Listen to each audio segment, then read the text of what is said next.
Estamos hoje com uma visita internacional, um dos grandes nomes da língua portuguesa na contemporaneidade, o escritor moçambicano Mia Couto, que tem uma vida repleta de diversos campos de saberes. Ele se formou em jornalismo, depois passou a atuar a profissão de biólogo, que é a profissão que ele exerce até hoje, mas desde sempre um escritor, um poeta e um excelente contador de histórias.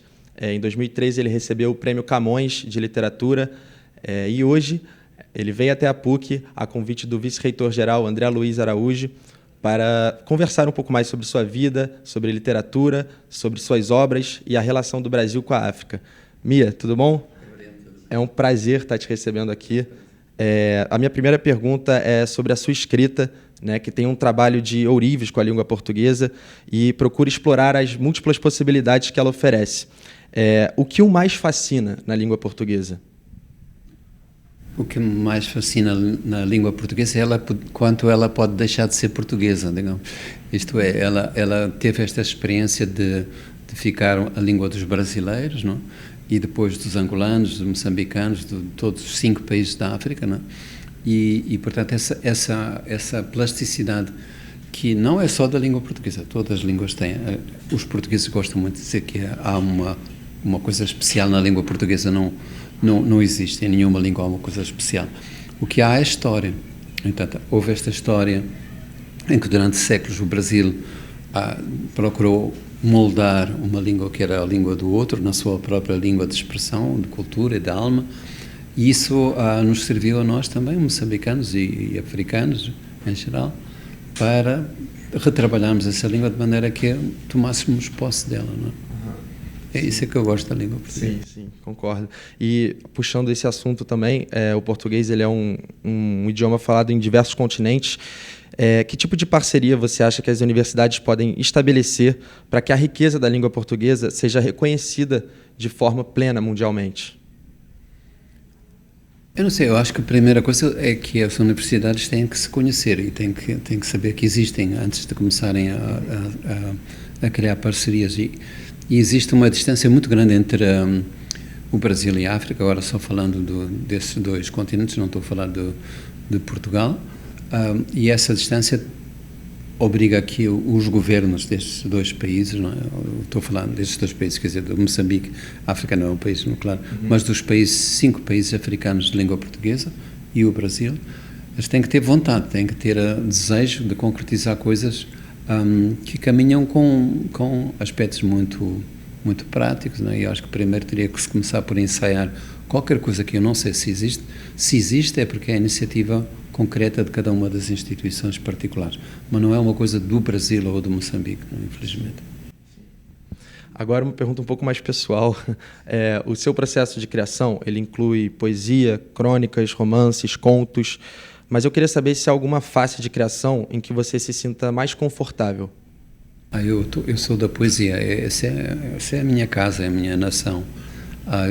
Eu vou de visita a outros géneros, vou à crônica, vou à prosa, ao romance, mesmo o livro infantil, mas nunca abandono isso que é como se fosse o meu idioma mais pessoal, que é a poesia. Legal. Na aula inaugural do Departamento de Letras, o senhor comentou que o Brasil deveria olhar mais para a África para entender a si próprio. Para o senhor, como deveria ser esse processo de reconhecimento?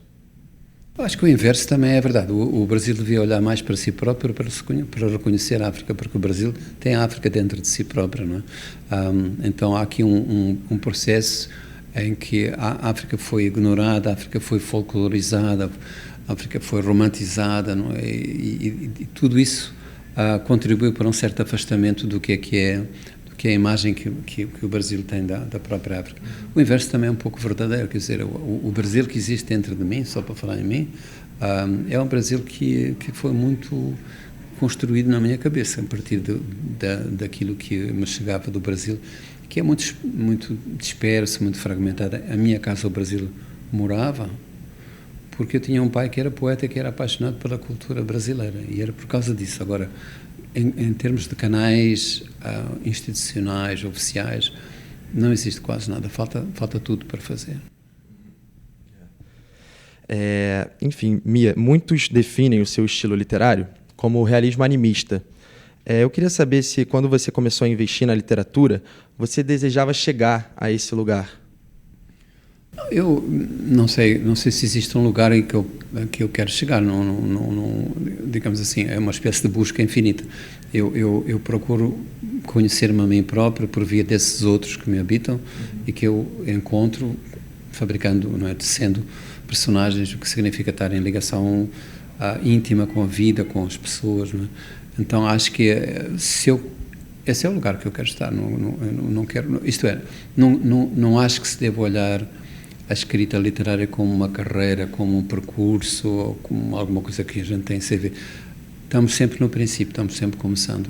Eu começo um livro e já fiz talvez mais de 30 livros, e começo um livro não sabendo, estando completamente desarmado e não sabendo o que é que eu estou a fazer. Legal. Agora, para fechar, fazer uma pergunta mais relacionada à sua área de biologia. Porque, além da literatura, o senhor desenvolve um importante trabalho para a área ambiental, mas há alguns setores na sociedade que têm uma posição negacionista em relação às questões do meio ambiente. Como é possível combater esse tipo de mentalidade? Eu acho que como é que se combate o negacionismo em tudo o resto? Isto é, havendo todas as evidências de que, por exemplo, o clima está sofrendo mudanças que a gente não consegue sequer traçar uma espécie de uma tendência bem clara, mas que há mudanças severas, não é? Quem não percebe isso não vai querer perceber nunca, eu acho que não. E eu acho que o grande trabalho não é mudar essa gente, porque quem tem que perceber, e já percebeu, são as grandes indústrias extrativas, são os grandes causadores das grandes mudanças.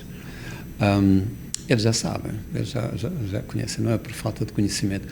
A grande coisa que eu acho que é preciso falar quando se fala de questões ambientais e ecológicas é que elas não devem ficar num gueto. Os ambientalistas não devem ter uma luta que não passe pela mudança radical do resto de tudo. Quer dizer, não se muda a ecologia do mundo, a maneira como nós estamos degradando o planeta, se não mudar a política, se não mudar as opções de economia, a maneira de administrar os recursos, aquilo que a gente chama de recursos. Então acho que tem que haver uma mudança sobre a nossa própria concepção da espécie humana como estando legitimada para administrar o planeta. Não é? Isso já está em vários discursos, incluindo o bíblico, não é? Que nos compete essa responsabilidade. E agora é difícil que a humanidade perceba que é uma coisa muito pequenina, ínfima, e que um pequeno vírus quase invisível nos coloca em causa do ponto de vista total, não é? Então é bom que a gente tenha essa aprendizagem de humildade e descentrarmos-nos. Não somos o centro, não somos, e não temos de ter medo. Sim. Legal.